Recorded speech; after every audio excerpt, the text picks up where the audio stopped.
Senhor esteja convosco. Ele está no meio de nós.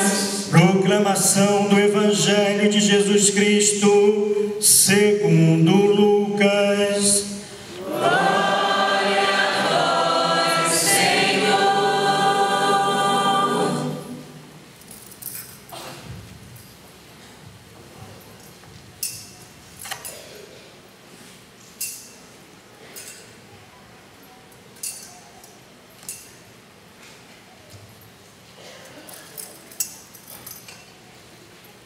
No primeiro dia da semana, bem de madrugada, as mulheres foram ao túmulo de Jesus, levando os perfumes que haviam preparado.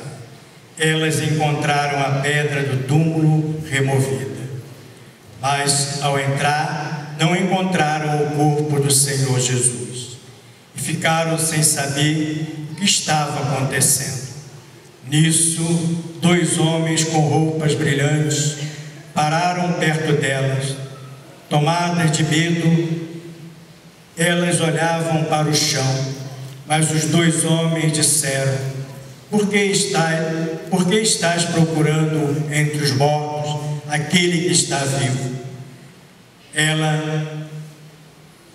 Ele não está aqui, ressuscitou. Lembrai-vos do que ele vos falou. Quando ainda estava na Galiléia, o Filho do Homem deve ser entregue nas mãos dos pecadores, ser crucificado e ressuscitará ao 3º dia. Então as mulheres se lembraram das palavras de Jesus. Voltaram do túmulo e anunciaram tudo isto aos 11 e a todos os outros. Eram Maria Madalena, Joana e Maria, mãe de Tiago, também as outras mulheres que estavam com elas. Contaram essas coisas aos apóstolos, mas eles acharam que tudo isso era desvario, e não acreditaram. Pedro, no entanto, levantou-se e correu ao túmulo. Olhou para dentro e viu apenas os lençóis. Então voltou para casa, admirado com o que havia acontecido. Palavra da salvação. Glória a vós, Senhor.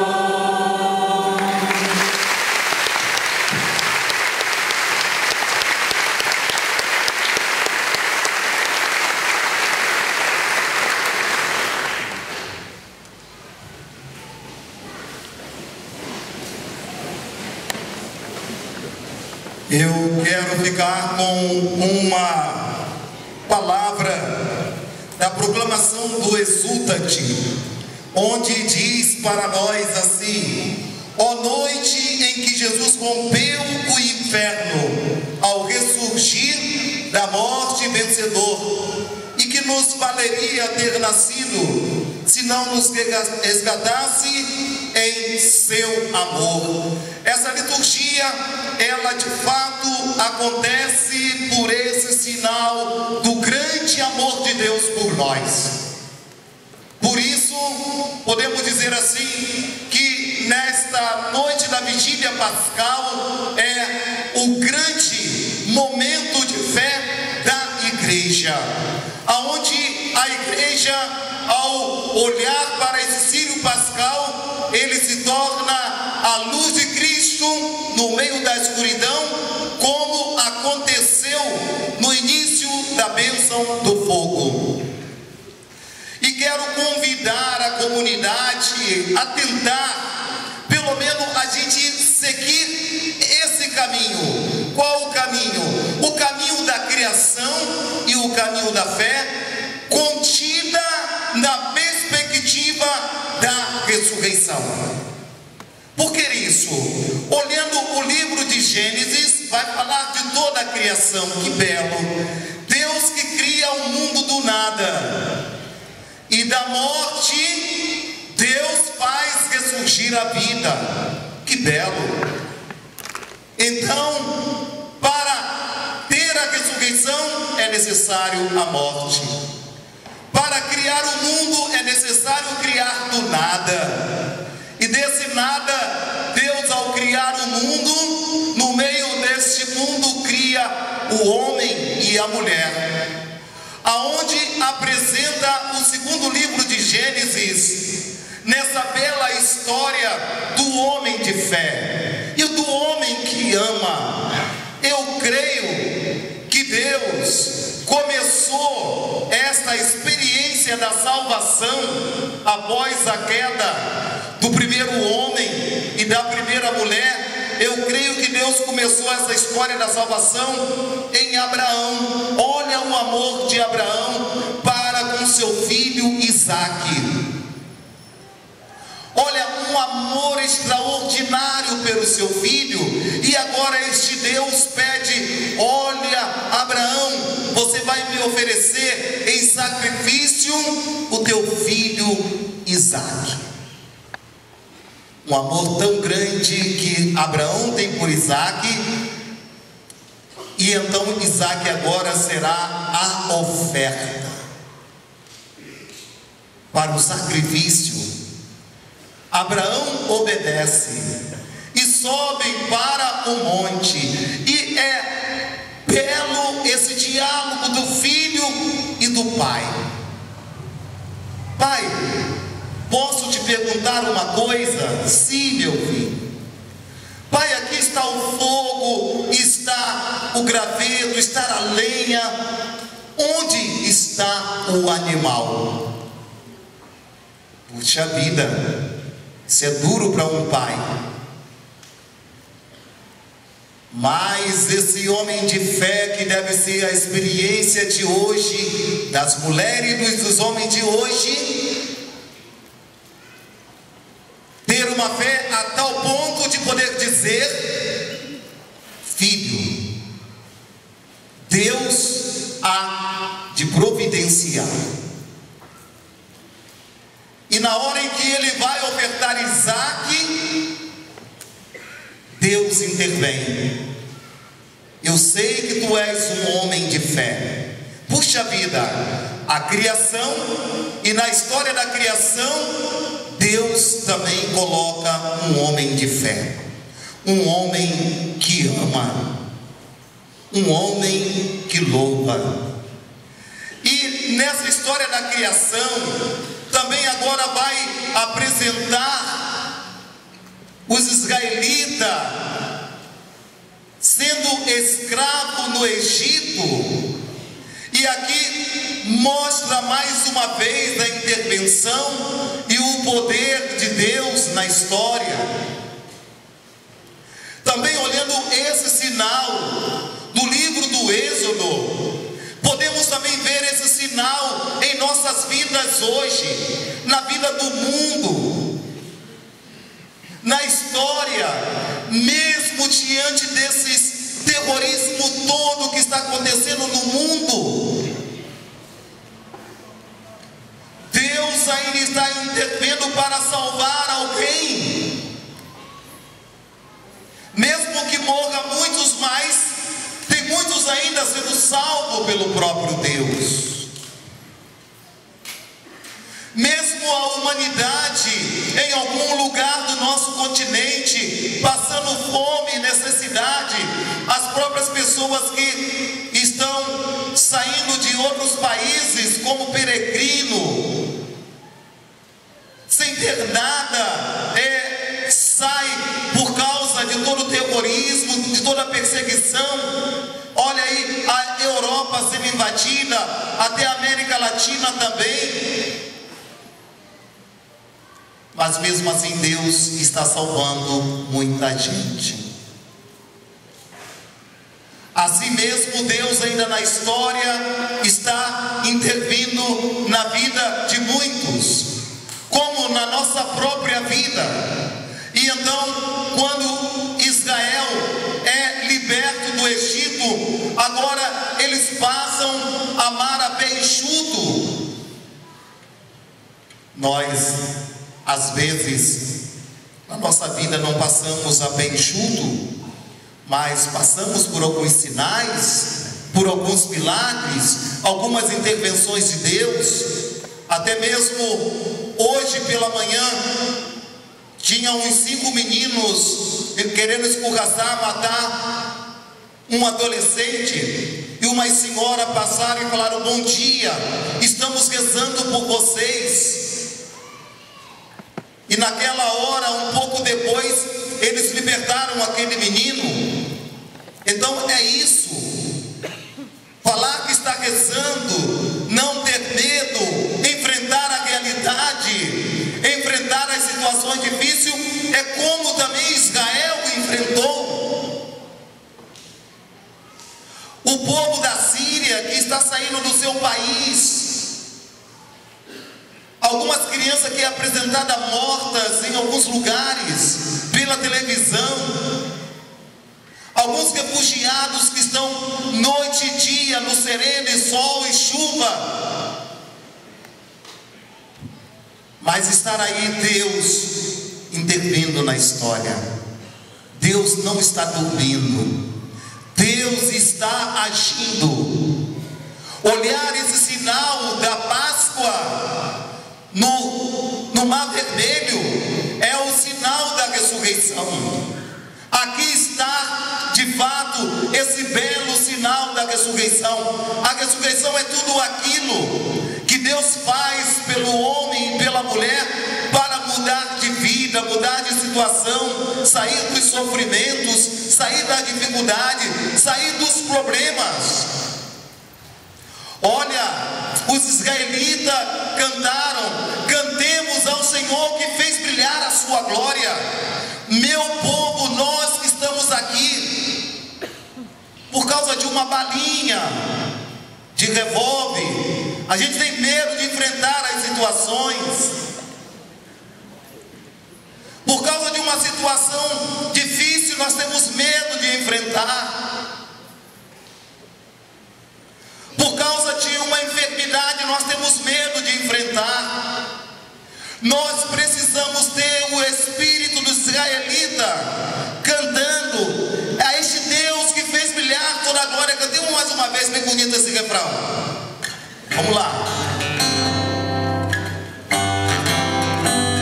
Cantemos ao Senhor, cantemos ao Senhor, cantemos ao Senhor que fez brilhar a sua glória. Cantemos ao Senhor, cantemos ao Senhor, cantemos ao Senhor que fez brilhar a sua glória. Só vocês agora, vamos lá. Cantemos ao Senhor, cantemos ao Senhor, cantemos ao Senhor que fez brilhar a sua glória. Bem bonito, igreja. Cantemos ao Senhor, cantemos ao Senhor que fez brilhar a sua glória. É isso, nós devemos ter esse espírito do israelita. Quando a gente vencer, a gente deveria cantar esse canto do Êxodo. Esse canto é o canto de glorificação, é o canto de ressurreição, é o canto de uma nova experiência de Deus em nossa vida. Isso é Páscoa, minha gente. Páscoa é quando nós também podemos vencer as nossas limitações, vencer os nossos medos, vencer tudo aquilo que vem nos separar de nosso Deus. Nós precisamos ter um espírito mais forte, mas um espírito mais forte para vencer o mal, vencer o desânimo, que muitas das vezes durante o ano nós ficamos aí com cara de maracujá, desanimado, nem parece que participamos dessa noite da Páscoa. Quando nós participamos da vigília pascal, não é algo aqui de enfeite, não, gente. Isso tudo é para entrar em nós e dar uma força para cada um de nós vencer. Olha o que diz o livro de Baruque. Fiquei bolado com esse livro. Olha só, Baruque vai dizer para nós: ouve Israel, os preceitos da vida, presta atenção para aprenderes a sabedoria. O que se passa, Israel? Como é que te encontras em terra inimiga?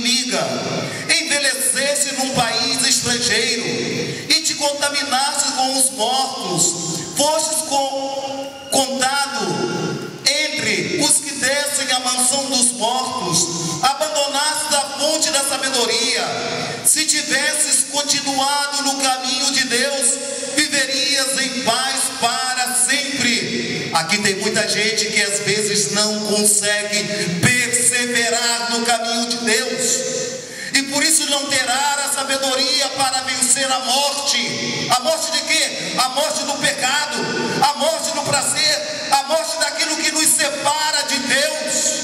Precisamos ter a sabedoria para justamente permanecer nesse caminho, para ter o sinal da paz sempre. Às vezes eu atendo aqui alguns penitentes e a primeira pergunta eu faço: quanto tempo você está fora da igreja? Ah, padre, estou 3 anos. Então é por isso que está com azar, tá vendo? É por isso que está assim, porque perdeu o caminho de Deus. O livro de Baruque, me parece que é o livro do Apocalipse parece que é inspirado em Baruque, porque Baruque fala que nós não podemos perder o nosso primeiro amor. E quando eu perco o primeiro amor, eu morro que nem o faraó no Mar Vermelho. Eu morro que nem os seus cavaleiros. Quando eu perco o primeiro amor, que é o caminho de Deus, o caminho da igreja, o caminho da sabedoria, amados filhos, eu perco o caminho de Deus. Quando eu viro as costas para Deus, para a igreja, eu perco a paz. A morte entra em mim. Por que entra em mim a morte? Porque eu só ando desanimado, triste, insatisfeito com tudo que está ao meu redor. Nós precisamos enxergar melhor. Amados filhos, então não perca o seu olhar do primeiro amor. E esse primeiro amor é o nosso Deus. Amados filhos, agora também Isaías dá uma receita: buscai o Senhor enquanto Ele está perto, está próximo, não fique distante. Se caso estás cansado, vinde a mim que eu vos aliviarei. Vamos ficar nesse caminho de Deus, nesse caminho do Senhor. É o que mostra o profeta Isaías também para nós.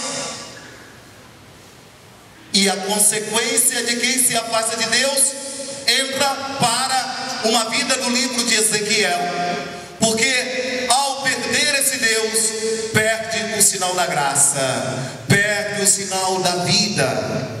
E vem a segunda leitura, vem a leitura de Romanos, que vai falar para nós de algo muito esplêndido.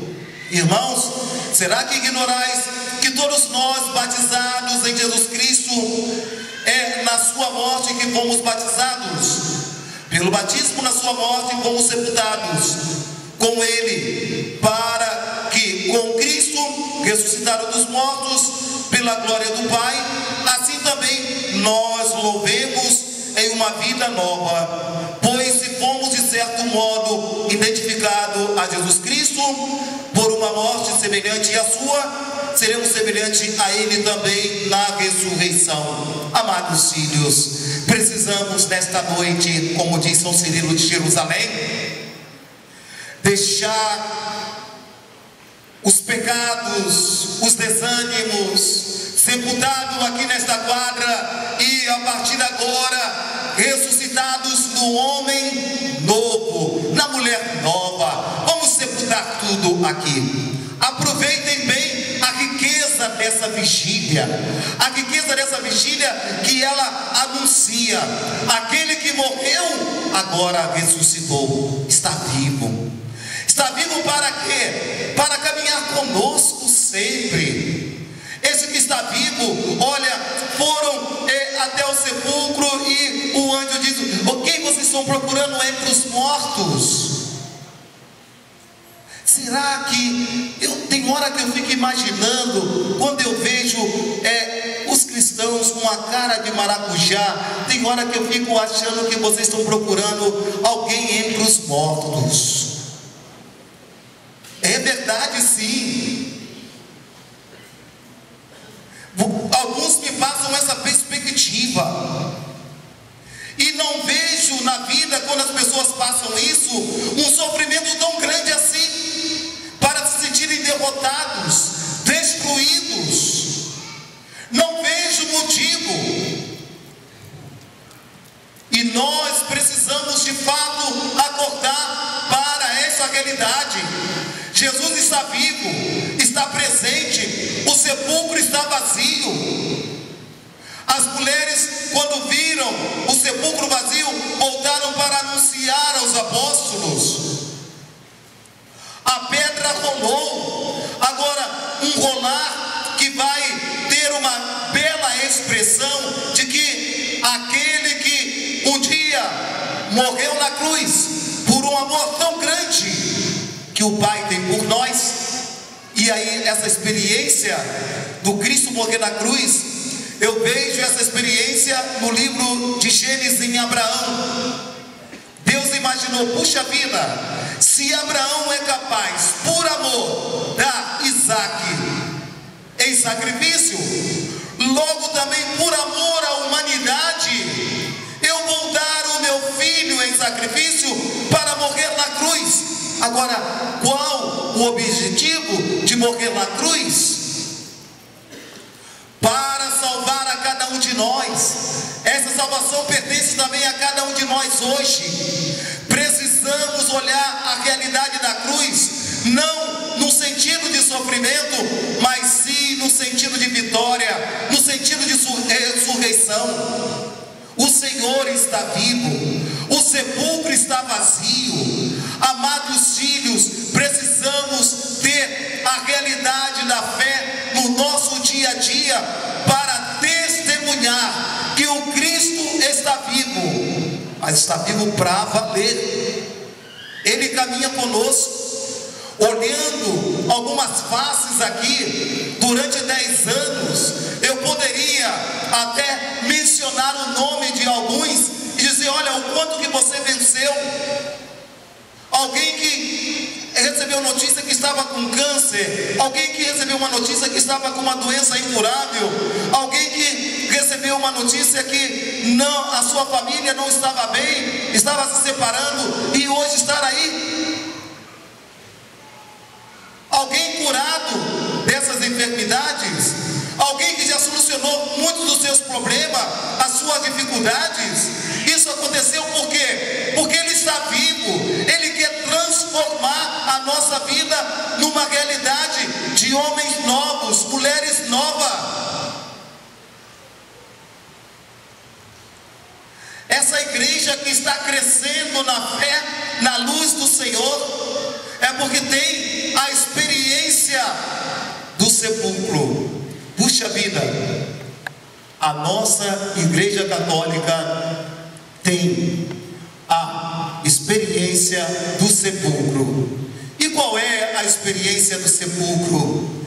Que a partir daquele momento, para encerrar, que a partir daquele momento em que a pedra rolou, até hoje, nós somos testemunha de que o sepulcro está vazio. Se você vai lá em Jerusalém, como eu fui no ano de 2000 e entrei no sepulcro, beijei o sepulcro vazio. O túmulo de Garrincha está fechado, não está vazio. O túmulo de outros prefeitos daqui de Magé está lacrado.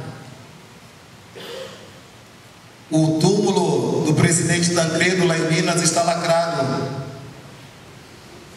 Mas se você ir a Jerusalém, o sepulcro está vazio. Eis que faço nova todas as coisas até o dia de hoje. E outra, vou falar um disparate aqui, mas estamos ouvindo. Dizem que Chico Xavier morreu, né? Não é isso? Está lacrado. Não sendo espírita, nós somos católicos. O sepulcro do Senhor está vazio. Esse é o testemunho de fé até hoje, aos nossos dias. Amados filhos, quem sai da nossa igreja e vai para um outro lugar,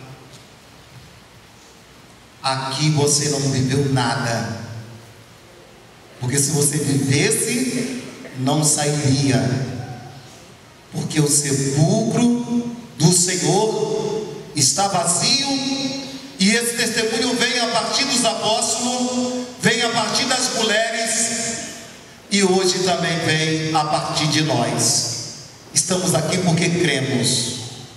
Queridos irmãos, essa experiência de fé deve acontecer em nossos tempos sempre, porque uma vez testemunhando a ressurreição, eu também vou poder testemunhar a Eucaristia. A Eucaristia e a ressurreição caminham juntos. Amados filhos, tenhamos um olhar especial para esse Senhor que ressuscitou e apareceu aos discípulos de Emaús, e eles reconheceram o Senhor na fração do pão. Que todas as vezes em que algum padre celebrar neste altar, você olhar para o pão, que é corpo, alma e divindade após a consagração, é a mesma experiência do discípulo de Emaús.